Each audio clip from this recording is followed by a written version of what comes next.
넷, One, 허열, 어로, 쪼로, 다우, 쪼라, 다섯,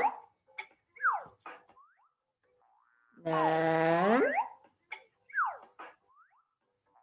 육, 아홉,